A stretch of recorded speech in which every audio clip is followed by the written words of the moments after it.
Labadiena, draugai, bičiuliai, bendražygiai, labadiena paskyros Mozerio žinios prenumeratoriai. Šiandieną yra 25 metų gegužės 7 diena, trečiadienis ir jūsų namus atkeliauja jau 23 Mozerio radio laida iš Klaipėdos. Dėkoju visiems, kurie prenumeruojate Mozerio žinių kanalą YouTube platformoje, Mozerio žinių paskyrą Patreon platformoje, kur galite rasti daugiau informacijos.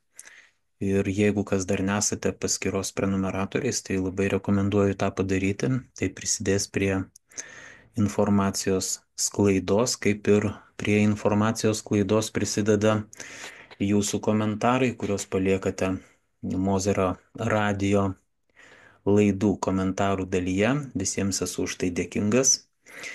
Ir šiandieną noriu dar grįžti prie balandžio 27 dieną Vilniuje katedros aikštėje vykusio mitingo prieš nekilnojamojo turto mokestį. Mitingas išties, manau, kad pavyko. Tikrai buvo gera matyti tiek daug pozityviai, nepaisant tos temos, tokios nemalonios temos, kuri buvo nagrinėjama mitingo metu, pozityviai nusiteikusių žmonių, didelį skaičių. Mes turbūt pirmą kartą po ilgesnio, netgi labai ilgo metų laiko pamatėme tiek daug žmonių susirinkusių į protesto mitingą. Aišku, teisybės dėlei reikia pasakyti vis tik tai, kad Vilniuje gyvena beveik 600 tūkstančių gyventojų, Lietuvoje mes turime apie 2 milijonus suaugusių žmonių, 2 milijonus netgi 300 tūkstančių suaugusių žmonių, tai yra rinkėjų. Ir nors sekmadienį balandžio 27-ąją katedros aikštėje buvo tikrai nemažai, netgi galima sakyti daug žmonių, tai viso labo sudaro vos 1,5–2,5% viso rinkėjų skaičiaus. Tai to taip pat mes turime nepamiršti. Na, šiandieninės Mozerio radio laidos tikslas yra gal kalbėti ne tiek apie patį mitingą, nes apie jį jau tikrai yra nemažai kalbėta, kiek apie tas iniciatyvas, kurios gimė pasibaigus mitingui. Ir dabar viešojoje erdvėje aš matau, kad yra labai aktyviai, labai intensyviai diskutuojama apie nekilnojamojo turto mokestį. Žmonių galvos yra, galima sakyti, vien tik tai tuo užimtos. Aš nesakau, kad tai yra blogai, bet ar taip beatodairiškai pasinerdami į tą vieną temą, mes patys tokiu savo požiūriu nepaslepiame, perkeltinė prasme, žinoma, nepaslepiame kitų, nemažiau svarbių klausimų, nes, kaip matome, viešoje erdvėje yra vos ne kasdieną skelbiama apie naujus pirkimus krašto apsaugos sistemai. Ir tie pirkimai yra jau skaičiuojami net ne dešimtimis ir net ne šimtais milijonų, o milijardais eurų. Ir jie taip, aš nežinau, iš kur jie čia pas mus ateis. Aišku, turbūt nemaža dalis per tuos pačius mokesčius bus surinkta, bet nemaža dalis ir bus pasiskolinta, kas iš esmės reiškia, jog ta mokestinė našta mūsų laukia, dar didesnė mokestinė našta mūsų laukia ateityje ir laukia mūsų vaikų, mūsų anūkų, ateinančių kartų. Na ir aš pasigendu daugiau diskusijos būtent apie tai, apie mūsų valstybės išlaidas. Apie tai, ar tos išlaidos yra reikalingos ir kodėl klausimas kyla, kodėl niekas taip aktyviai, kaip kad aktyviai yra diskutuojama apie nekilnojamojo turto mokestį, nediskutuoja apie mano paminėtas išlaidas, apie numatomą statyti gynybos liniją pasienyje su Rusija, Baltarusija, į ją investuoti milijardą eurų, apie šiuo metu statomą Rūdininkų karinio miestelio poligoną, kurio bendra projekto vertė siekia 2 milijardus, tai čia yra oficialus skaičius. Aš manau, kai projektas artės į pabaigą, paaiškės, kad realiai buvo tam projektui skirta 3,5, net visi 4 milijardai eurų. Tai apie 100 milijonų eurų skiriamų Ukrainai, ne tik humanitariniai pagalbai. Jeigu tai būtų pinigai humanitariniai pagalbai, tai vėlgi būtų galima vertinti vienaip, nes, kaip aš sakau, jeigu sudegė kaimyno namas, tai paprastai visi aplink gyvenantis vyrai ir moterys eina į talką ir bendromis jėgomis padeda nelaimėje ištiktam žmogui. Tai Ukraina būtų neišimtis, jeigu mes kalbėtume apie humanitarinę pagalbą. Ir tie keli šimtai milijonų, kurie kasmet yra skiriami Ukrainai, galbūt, kaip minėjau, būtų galima vertinti kitaip, nors iš kitos pusės irgi klausimas, ar mes kaip valstybė tikrai esame tokie turtingi, kad galėtume 100 milijonų skirti net ir humanitariniai pagalbai kitai valstybei. Tai, sakau, yra daug tokių dalykų, kur, manau, mums kaip rinkėjams, kaip mokesčių mokėtojams yra nemažiau aktualūs, nemažiau skaudus dabar ir bus skaudus ateityje finansinė prasme. Bet visas dėmesys yra sukoncentruotas į nekilnojamojo turto mokestį.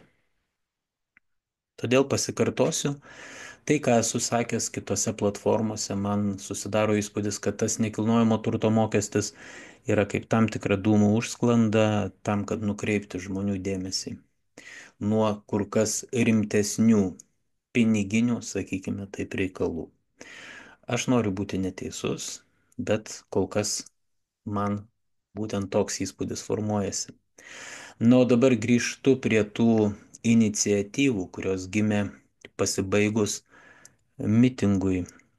Tai 3 iniciatyvos ir ką matau viešojoje erdvėje, šiuo metu tų 3 iniciatyvų autoriai tarpusavyje intensyviai pešasi, siekdami vienas kitam įrodyti, kuris iš jų yra pirmesnis, kuris iš jų yra gudresnis, kuris iš jų yra šaunesnis ir visoks kitoks esnis. Kaip ten yra sakoma, ten, kur pešasi 2, laimi 3, tai perfrazuojant šitą posakį būtų galima pasakyti, ar nėra taip, kad ten, kur pešasi 3, laimi 4. O tas 4 yra ta pati sistema, valstybės visa ta institucinė sąranga su visomis institucijomis priešakyje ir matydamos tai, kaip 3 iniciatyvų ir autorių, ir tuos autorius palaikančiųjų grupės tarpusavyje pešasi, kažkas 4 dabar trina rankomis.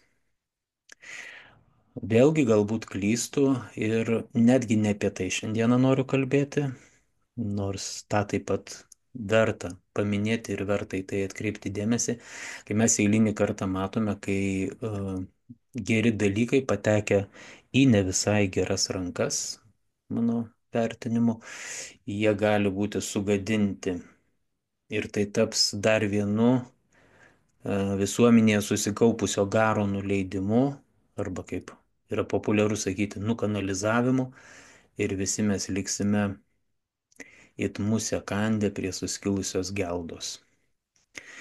3 iniciatyvos. Kokios tos iniciatyvos? Nekilnojamo turto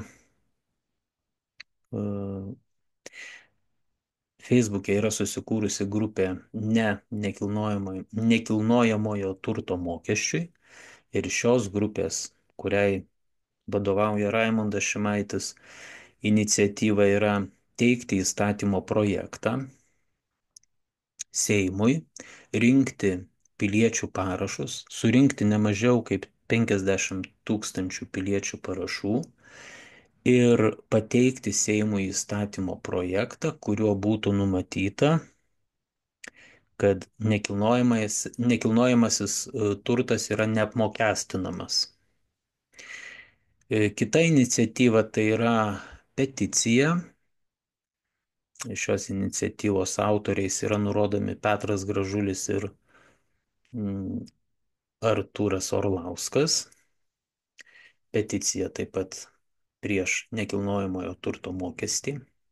Ir trečia iniciatyva tai yra parašų rinkimas referendumui, privalomajam referendumui dėl nekilnojamojo turto mokesčio. Visos trys iniciatyvos kalba apie tą patį.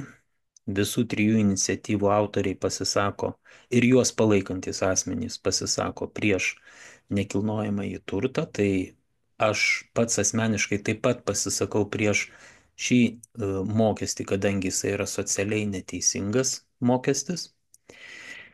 Tačiau yra siūlomi skirtingi tikslo pasiekimo būdai, skirtingos priemonės, kaip užkirsti kelią tam, kad nekilnojamasis turtas nebūtų apmokestintas. Labiausiai palaikanti iniciatyva, labiausiai geriausiai, taip čia, sakykime, labiausiai reklamuojama ir, kaip teigia šitos iniciatyvos autorius Raimondas Šimaitis, pati teisingiausia iniciatyva, kuri užtikrins tai, kad tikslas bus pasiektas, yra įstatymo projekto pateikimas Seimui. Aš su tuo nesutinku ir nesutinku dėl labai paprastos priežasties. Na, gal tų priežasčių yra dvi. Pirma priežastis yra ta, kad pagal įstatymą, taip Seimo yra priimtas toks konstitucinis įstatymas, jis vadinasi Piliečių įstatymų leidybos iniciatyvos konstitucinis įstatymas. Iš tikrųjų, Seimas privalo svarstyti, privalo į Seimo posėdžio darbotvarkę įtraukti ir svarstyti klausimą, įstatymo projektą, kurį savo parašais parėmė nemažiau kaip 50 000 Lietuvos Respublikos piliečių. Tačiau aš ko pasigendu iš šios iniciatyvos autorių, tai yra tai, kad iniciatyvos autoriai nepabrėžia ir nepaaiškina žmonėms, jog įstatymo projekto pateikimas Seimui neįpareigoja Seimo priimti įstatymą. Tai yra tik tai įpareigojimas Seimui tokį įstatymo projektą svarstyti, tačiau po svarstymo tas įstatymo projektas gali būti atmestas nepriklausomai nuo to, kiek daug piliečių bus pasirašę įstatymo projektą. Ar 50 000, ar 500 000. Tai tą aš manau būtina visiems žmonėms, kurie ruošiasi pasirašyti po šią iniciatyvą, tą pasakyti, kad jie tiesiog žinotų. Tai ir kitas, gal net svarbesnis argumentas, kodėl aš nelaikyčiau šitos iniciatyvos kaip kažkokios, panacėjos, kaip kažkokio tai išsigelbėjimo, tai yra tai, kad net jeigu Seimas, nes aš galbūt tai pasakysiu, aš girdėjau iš iniciatorių šitos iniciatyvos tokius pasisakymus, kad štai mes pateikėme įstatymo projektą Seimui ir Seimas, jeigu priima įstatymo šitą projektą, jam pritarė, mes išsprendžiame klausimą visiems laikam, kad niekas niekada nedrįstų kišti nagų prie mūsų nekilnojamojo turto ir jo apmokestinti. Tai, mėlyjeji, čia, kaip sakoma, ir arkliui yra aišku, kad bet kuris įstatymas, kurį priima Seimas, jis gali būti pakeistas bet kada, ar netgi tos pačios kadencijos Seimo, jeigu ne tos pačios kadencijos Seimo, tai kitos kadencijos Seimo. Todėl nėra tokio įstatymo, kuris negalėtų būti pakeistas kada nors vėliau. O tas kada nors vėliau gali įvykti labai greitai. Netgi jeigu pamodeliuokime, jeigu pavyktų surinkti 50 000 piliečių parašų, Seimui būtų pateiktas įstatymo projektas ir šios kadencijos Seimas dar priimtų tokį įstatymo pataisą, numatančią, kad nekilnojamasis turtas gyventojų yra neapmokestinamas nekilnojamojo turto mokesčiu, tai netgi tos pačios kadencijos Seimas dar galėtų suspėti šitą nuostatą panaikinti. Na, sakykime, motyvai galėtų būti įvairūs, pasikeitė situacija, galų galiai niekas negali garantuoti, kad išliks netgi šiame Seime išliks ta pati valdančioji dauguma, juo labiau, kad dabar yra kalbama ir kuo toliau, tuo labiau intensyviau yra kalbama apie tai, kad Skvernelis kelia, liaudiškai tariant, jau bangas prieš Palucką, Žemaitaitis visada buvo Skvernelio taikiklyje. Tai niekas negali garantuoti, kad išsilaikys net dabartinė valdančioji dauguma, bet netgi jeigu jį išsilaikytų, kaip minėjau, šios kadencijos Seimas galėtų dar priėmęs pats tokią įstatymo pataisą, ją vėliau galėtų panaikinti, jau nekalbant apie tai, kad tai galėtų būti padaryta kitos kadencijos Seime. Tai tokios dvi pagrindinės priežastys, kodėl ta iniciatyva dėl įstatymo projekto jinai nėra veiksminga. Tai aš jokių būdų nesupraskite, kad aš agituoju už tai, kad nepasirašyti šitos iniciatyvos, tikrai ne. Netgi aš pats asmeniškai ją pasirašysiu, kai jau bus galima tą padaryti. Aš tik tai noriu aiškumo, noriu, kad iniciatyvos iniciatoriai būtų atviri su žmonėmis ir sakytų iki galo tiesą, kaip yra, idant žmonėms nebūtų suteikta nepagristų lūkesčių, idant, kaip sakoma, mes tikėkimės geriausio, bet ruoškimės blogiausiam. Kai tai nėra padaroma, kai iniciatyvos autoriai ne iki galo viską pasako, tai tada kyla labai įvairių minčių, kokie yra tikrieji tokios iniciatyvos tikslai. Ar tai nėra daroma vien tik tai dėl populiarumo, dėl kažkokių tai reitingo taškų, ar tokiu būdu nėra bandoma suformuoti savo tam tikrą įstatinį politinį kapitalą, politinės karjeros ateičiai galbūt. Aišku, visa tai yra tik tai prielaidos. Dar kartą sakau, aš pats tą iniciatyvą pasirašysiu, kai bus galimybė tą padaryti, bet norėjau, kad jūs išgirstumėt du mano supratimu svarbius argumentus, kodėl ta iniciatyva mums faktiškai nieko negarantuoja. Pirma, dar kartą sakau, tai yra, kad Seimas gali atmesti šitą įstatymo projektą ir jo nepriimti. Antras, tai kad Seimas, vėlesnės kadencijos arba net ir tos pačios kadencijos Seimas tą nuostatą ateityje gali panaikinti, nepriklausomai nuo to, kiek daug piliečių bus pasirašę šitą įstatymo projektą. Dabar, kai aš pasiūliau, dar tęsiant mintį apie šitą iniciatyvą, kai aš pasiūliau, ir beje, ne aš pasiūliau, tai mitingė balandžio 27-ąją ant scenos kalbėjęs Valius Ąžuolas pasisiūlė įregistruoti Seime jau dabar be piliečių parašų atitinkamą įstatymo projektą, kad nekilnojamo turto mokesčių būtų neapmokestinamas gyvenamasis būstas. Iniciatyvos ir mitingo organizatoriai tam pasipriešino, sakydami, kad ne, jūs nesugadinkite reikalo, jūs to jokių būdų nedarykite, nes kai Seimo nariai pateikia įstatymo projektą Seime, kai įstatymo projektas yra teikiamas nuo Seimo narių, tai yra nesolidu. O štai jau kaip piliečiai pasirašys įstatymo projektą, tai suprask, Seimo nariai jau bus priversti tą įstatymo projektą priimti. Tai yra kur kas didesnį svorį suteiks šitam įstatymo projektui piliečių parašai. Tokia pozicija irgi yra kritikuotina. Kritikuotina dėl to, kad atsižvelgiant į bendrą Seimo narių skaičių ir rinkėjų skaičių, vidutiniškai vienam Seimo nariui tenka 16 tūkstančių rinkėjų. Tai jeigu skaičiuotume taip, tai reiškia, kad tais atvejais, kai įstatymo projektas Seimui teikia, pavyzdžiui, 10 Seimo narių, 10 Seimo narių grupė, tai mes galime sakyti, kad tą įstatymo projektą pasirašė 160 tūkstančių rinkėjų, nes vienas Seimo narys, kaip minėjau, vidutiniškai atstovauja 16 tūkstančių rinkėjų. Bet mes žinome, kad yra nekartą Seime registruotos įstatymo pataisos, kurias teikia ir 10, ir 15, ir 20 Seimo narių, ir tos įstatymo pataisos nebūdavo priimamos. Be, nepaisant to, kad vienas Seimo narys atstovauja net 16 tūkstančių rinkėjų. Tai aš manau, kad čia labiau priklauso nuo politinės valios, negu kad nuo to, kiek daug parašų bus ant įstatymo projektų. Dabar labai kritikuojama yra Lietuvos visuomenės tarybos, jeigu neklystu. Čia yra iniciatyva dėl referendumo surengimo šituo klausimu.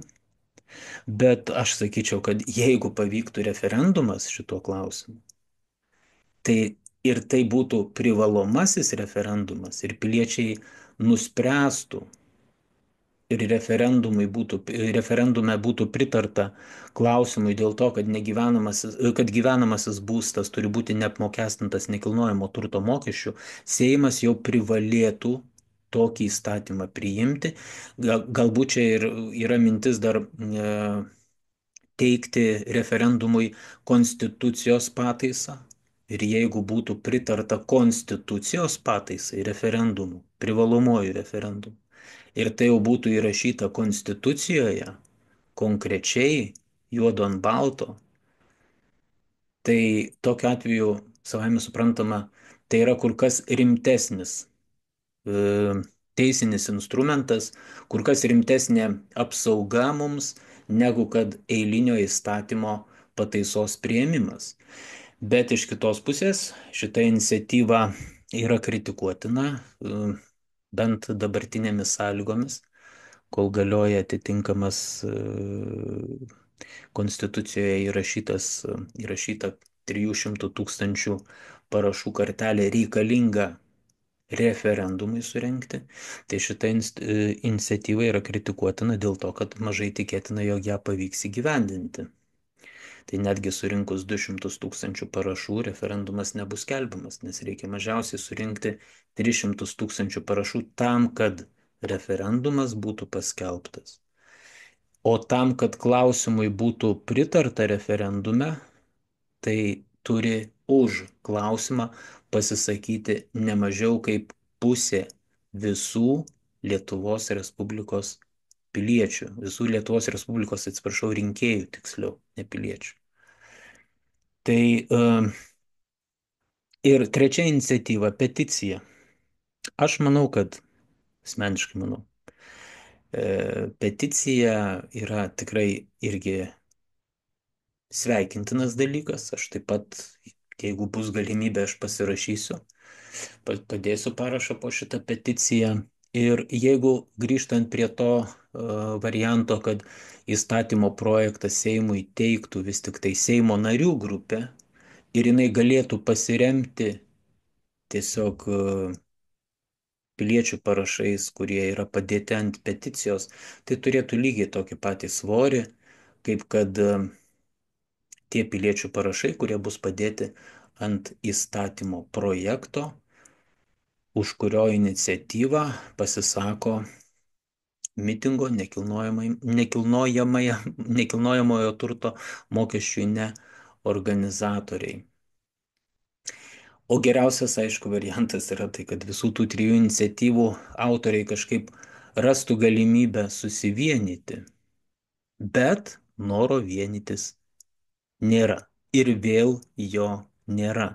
Netgi aš matau, kad su tomis iniciatyvomis tas mūsų burbuliukas, jis dar labiau yra skaidomas ir nenoriu nieko blogo kol kas sakyti, laikas parodys, bet kyla tam tikrų ne visai gerų minčių, matant tai, kas vyksta viešoje erdvėje, matant tai, kaip tarpusavėje diskutuoja šitų iniciatyvų autoriai, matant tai, kaip vienos iš iniciatyvų autorius, jisai visus kitus, na, tiesiai šviesiai, sakykime, kvailina ir pats save kelia aukštyn ant pjedestalo. Bet čia jau ne mano daržas ir ne mano pupos. Šiandieną Mozerio radijo laidoje šiek tiek plačiau dar pakalbėjom apie nekilnojamojo turto mokestį. Dar kartą akcentuosiu. Nepasiklyskime tarp dviejų pušų. Nenukreipkime visos savo energijos, viso savo dėmesio, viso savo laiko vien tik tai į šitą klausimą. Kaip ten bebūtų, pats svarbiausias dalykas mūsų gyvenime tai yra mūsų gyvenimas. Visa tai, apie ką mes kalbam viešoje erdvėje, nekilnojamo turto mokestis, kažkokie tai valdininkų sprendimai, eilinį kartą, na, tokie šypsena, švelniai tariant, keliantis, visa tai yra prieskonis prie mūsų gyvenimo. Pagrindinis dalykas mūsų gyvenime turi išlikti mūsų gyvenimas ir nepameskime tos minties, nepameskime tos minties. Tai aš sakau ačiū tiems, kurie klausėsi, dėkoju tiems, kurie mane išgirdo ir šį kartą atsisveikinu jau linkėdamas geros popietės ir tikiuosi, kad netrukus su jumis susitiksime jau 24 Mozerio radijo laidoje. Iki greitų susitikimų, mėlyjei.